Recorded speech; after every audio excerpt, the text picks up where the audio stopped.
We are on page Lamed Ches. For those who are using the page numbers in our Friedlander's print, page Lamed Ches.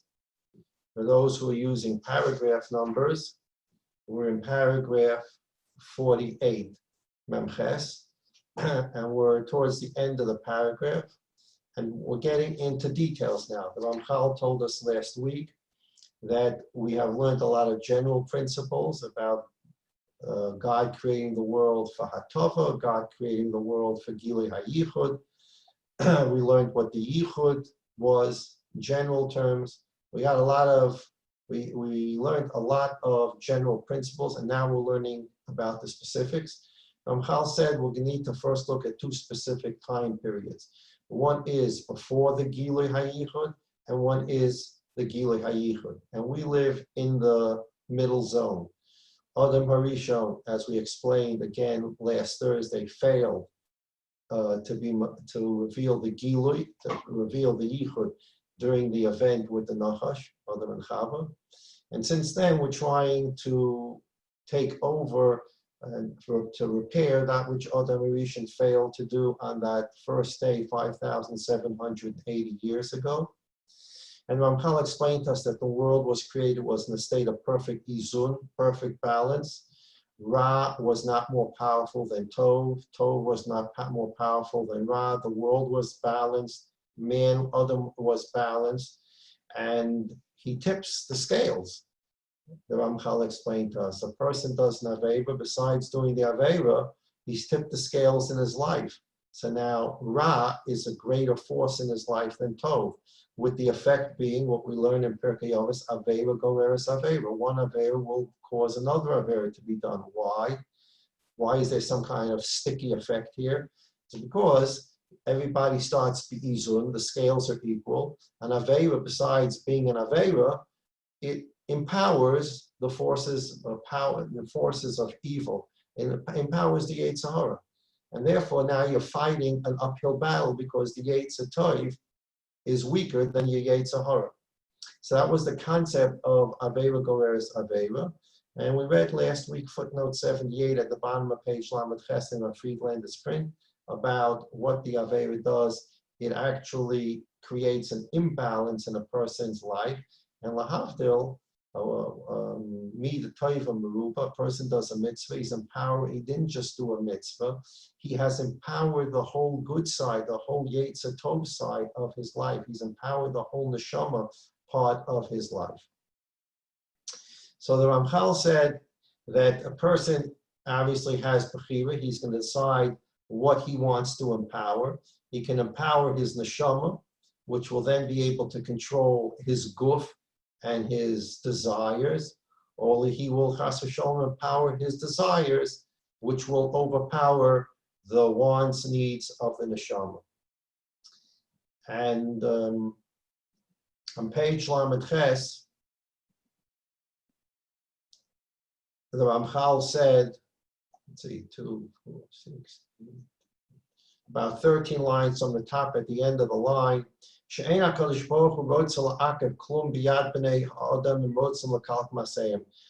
doesn't stop anybody. There's a bechira.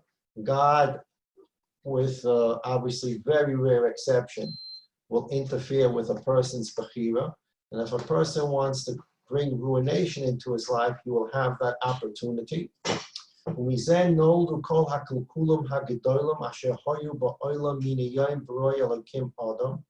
And from there, that's the root from which is born all the ruinations that are in the world. It didn't just happen. We brought it into the world. A person does Averis, not just Averis. He's lowered himself.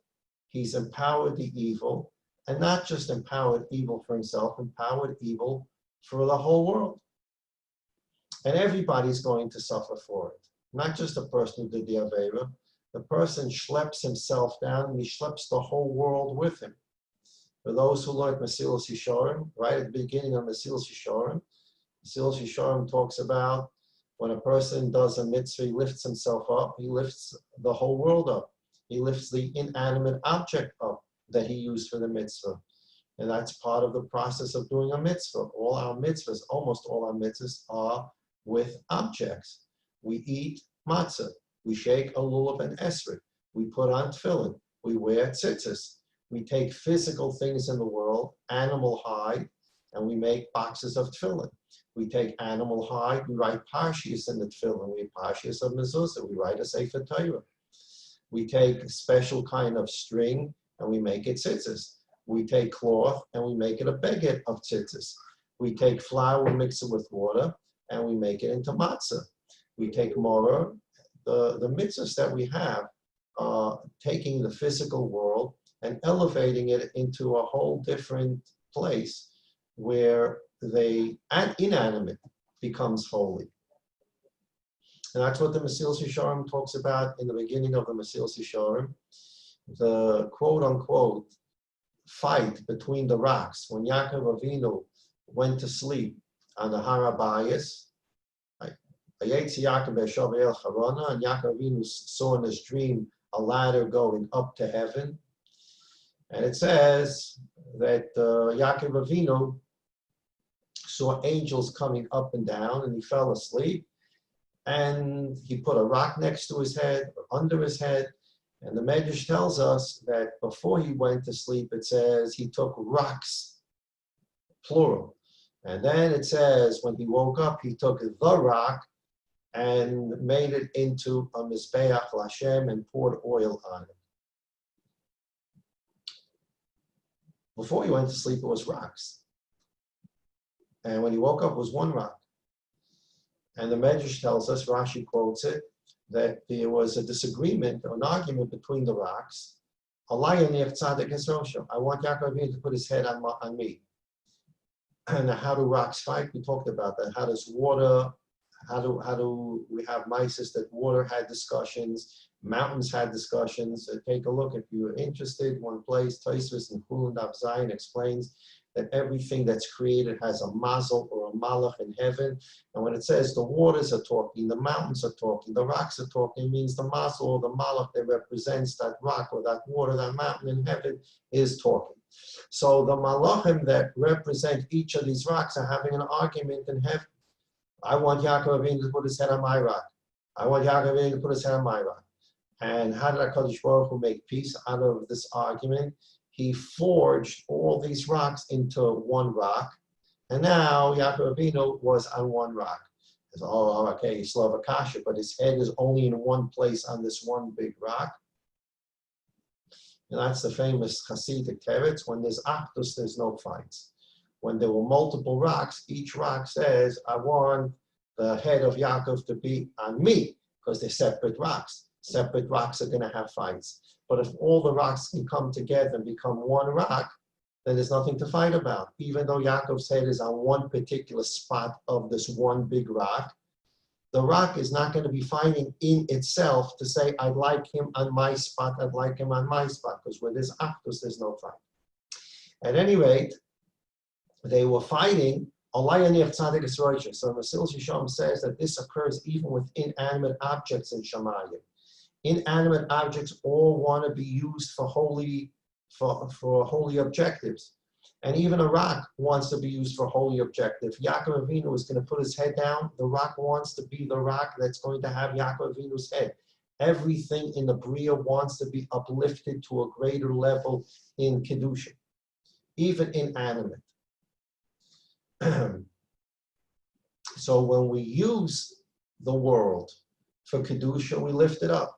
Well, Elena, we use the world for things we're not supposed to use it for. Not only do we bring ourselves down, the Mesilas Yesharim says, we bring down that which we used for our desires and the world in general.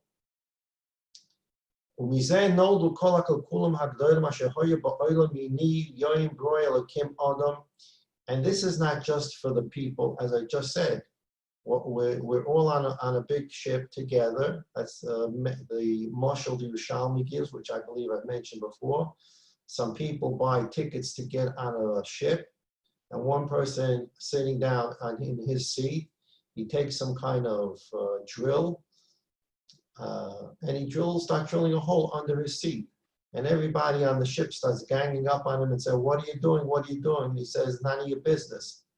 I bought the seat. This is my seat for this voyage. and I can do whatever I want in my seat. And they all scream at him, what are you talking about? You may have bought the seat, but you're going to sink the whole ship. We're all in this together. And Yerushalmi use this as a marshal, as people in the world. People in the world walk around and say, this is, if I want to do it, it's okay. It's not negay you. It's not your business, right? That's the big thing. Not your business what I want to do with my life. If I want to be a mushkas, I can be a mushkas. It's not your business. Mama's not your business. Butt out. It is my business because you don't get it. We're in this planet together. Anybody that doesn't think we're in this planet together ought to check the streets and see how many people are wearing masks. You can't walk through the streets and say, I'm not part of this. Corona won't affect me. Why? Because I'm in my own world. I'm not on the ship with you. I'm in my little Dalit Amos. I'm in my little four corners, and nobody can affect me. You better believe people can affect you. We're all in this together. And that's, I think, one of the messages that the Rebbeinu Shalom is sending us is that you're all in the ship together. And each of you need to be concerned for the other. You wear your mask. And one of the reasons for wearing a mask is not to protect yourself, it's to protect other people. So when you sneeze, cough, speak, breathe, you're not sending out germs into the air. If a person, Chas v'Sholom, has the virus, he can infect other people by sneezing, etc. So you wear a mask because there are other people on this ship besides you, and start thinking about the world as one big ship and being responsible for each other. So when a person does an Avera, he brings himself down, he brings the world down, he's affecting the whole world. So now the Ramchal emphasizes this, that not only when a person does an Avera is he makalkel, he ruins himself and he ruins the world. Even tzaddikim who are walking around, they're doing wonderful things. They're tzaddikim, they're going to be affected by the kilkel too, because the ruination that's brought into the world is going to affect everybody. A tzaddik walks down the street and says, Corona can't affect me. It could be, but it's not a normal thing for a tzaddik to say. It's just not normal because there's a rule in the Gemara, ein soim penalanes. The fact is that medically, a person can catch Corona. Does the mask protect? Does it not protect? You can say whatever you want. But a person can be the biggest tzaddik in the world. You're not going to go into a Corona ward and without a mask, without the covering you need, and say, I'm a tzaddik. I can go into the Corona ward, nothing's going to happen to me. It's ain't saying harness. You're not allowed to do such a thing because we live in a world of Metzias. If Chas v'Sholom, a person without knowing it, is in the area of people who have Corona, he doesn't know it, the Rebbeinu Shalom may give him special protection because he's a tzaddik. But you can't walk into the Corona ward intentionally and say, I'm a tzaddik. The Rebbeinu Shalom's not going to let me get sick. So in the world, there's a world that has this ruination in it that was brought by mankind into it. The tzaddik lives in this world too. He's subject to all the kilkulim and all the evil that surrounds us. The evil that encircles the whole world will affect him too. And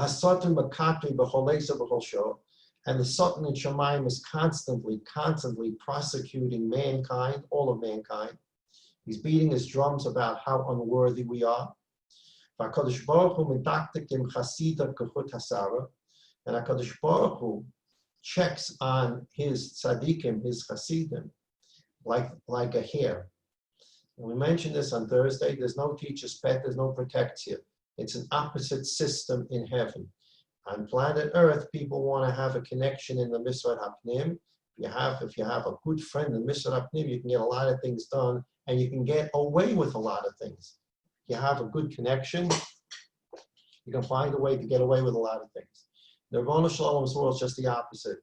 You have a good connection with the Rebbeinu Shalom, the expectations are greater, and the more strict the Rebbeinu Shalom will be.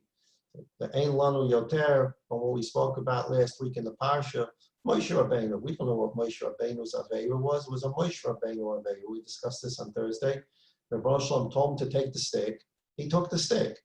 What's the natural understanding of a person that the Rebbeinu Shalom says, take the stick? But Moshe Rabbeinu has an experience. The last time in Pashas B'Shalach, when the Jews needed water, Hashem said, take the stick, Moshe hit the rock, and the water came out. And everything was fine and good. Now in Pashas Chukas, they don't have water 40 years later. And Rebbeinu Shalom says, take the stick. He takes the stick. And Rebbeinu Shalom also said this time, speak to the rock. Whatever happened there, Moshe Rabbeinu hits the rock. And suddenly, the next thing you know is Moshe Rabbeinu's dream of his life, 40 years of taking care of these people in the desert. And the Rebbeinu Shalom says, you can't go into Eretz Yisrael. What was this terrible Aveda that he can't go into Eretz Yisrael? So this is called a Moshe Rabbeinu Aveda. We don't know what it is. But when you get to the level of Moshe Rabbeinu, where you're that close to the Rebbeinu Shalom, the expectation, not the protectia, the expectation gets so great that Moshe Rabbeinu was expected to understand very clearly his instruction. And by veering from that instruction at Moshe Rabbeinu's level, it was a chet, and he couldn't go into Eretz Yisrael. HaKadosh Baruch Hu metaktik im sariv im chasidav kochot hasayim. The Rebbeinu Shalom judges his close people by the thickness of a hair. A hair is the difference between right and wrong. It's not a big gray area. There's no gray area with the tzaddikim, with the chasidim. It's very thin. There's a very clear border. It's a hairline. You're either on one side or the other side. And this is the result of the life this is the result of the kilkulim in the world in which the Hasidim and Tzaddikim have to live too. And they end up in worse position, right? Because they're being judged more stringently than others. This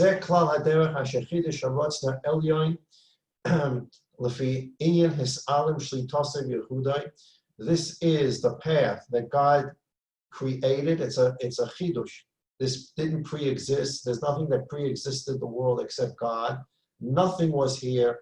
None of this type of hanhag. Hanhag means supervision.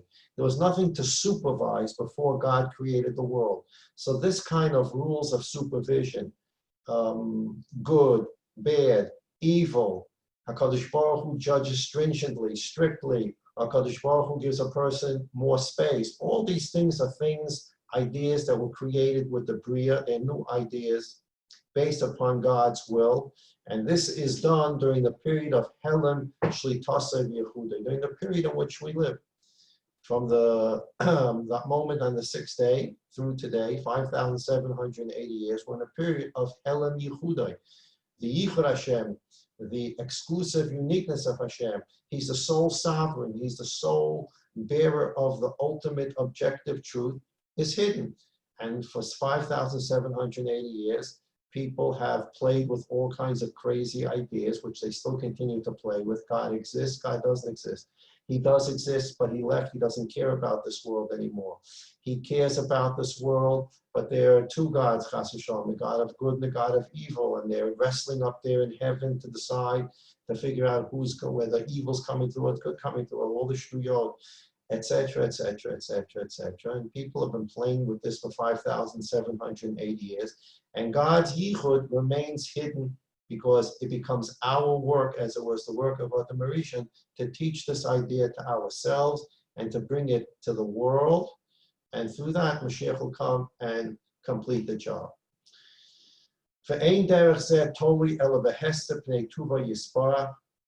And this path is dependent on God being mastir, his toiv. He's not giving us bountiful, plenty of good. There's a tzimtzum. If God wanted to simply at any moment reveal the full nature of his sovereignty, in 1 second all of evil would be gone. And the only thing that would be left would be good, and everything would be repaired, which is what God's going to do in the future. But God can do this at any second. He can just get rid of all the evil, but God is not doing that because he wants us to work on it to the extent that we can and get as far in it as we can.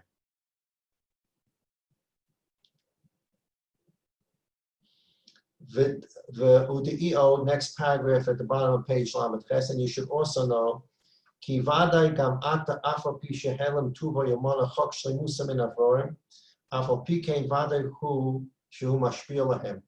Even though God has been mitzamtzein the good that He sends to the world, because in the state that we're in Helem Yehudai, there's ruination in the world, there's reward, there's punishment. God is not sending good to the world in the bountiful plenty that this world can absorb, because there are things happening in the world that don't allow the good to come. The Averas, the evil, etc. So that the bountiful fullness of the good that Rebbeinu Shalom can send us is not coming to us because of the Helem Yehuda. But nevertheless, we continue to exist on a level of hashpah, on a level of sustenance that God does send the world. Because if God cut off sustenance to the world would be destroyed. So there is a small level, and that's what the Ramchal wants to teach us today.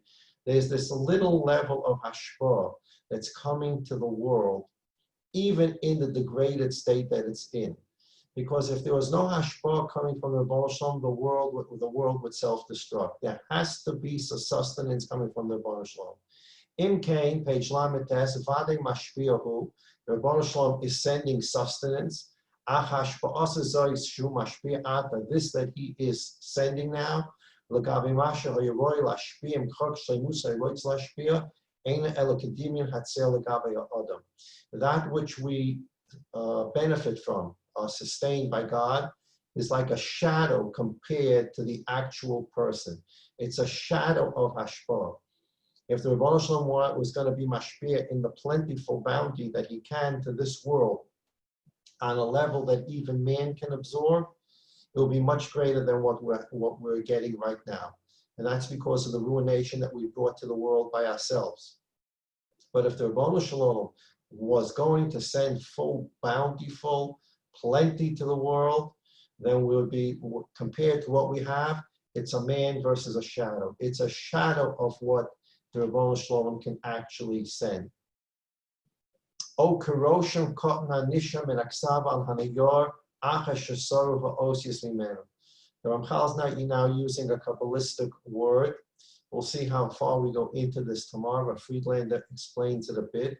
He uses the word Roshem, and a little impression. But right now, he uses a second mashal. The hashpah that we get from the Rebbeinu Shalom in this state of a degraded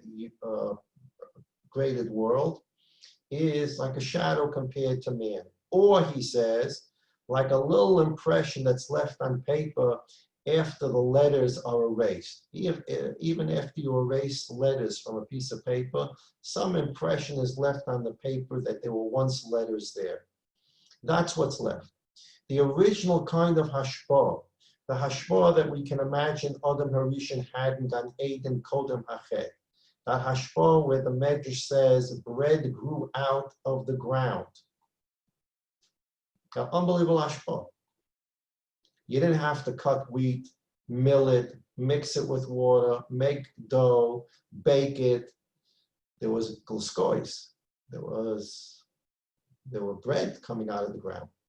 So Adam Harishon would have to toil his whole life over those things and would be able to spend more of his life in Avodas Hashem. That which we have today, we do have bread, but that bread starts off with a seed that we have to plant and take care of and cut and mill, grind, water, flour, bake, etc. That is like a piece of paper that has impression of letters on it that were erased, or like a shadow compared to a man. It's not the way the hashpah was, and it's not the way the hashpah can be. But we're given this level of hashpah from Hashem, because if we weren't given this level, the world couldn't sustain itself at all. But we need to understand that it is mini hashpah, not the full hashpah. V'nikra klal min hashpah azois choshech v'loy or, l'gaba hashpah hashleim asher yisechoy l'lovay im kachak shleimusay hoya mashpia. And this kind of hashpah that we get from the Rebbeinu Shalom in these days This is called the hashpah of choshen. It's darkness. It's not light. It's so little compared to what the Ribono Shel Olam would love to send to us. It's choshech compared to light. It's dark compared to the light that the Ribono Shel Olam would send us in bountiful, in plenty, and if not for the degradation that we ourselves bring to the world. However,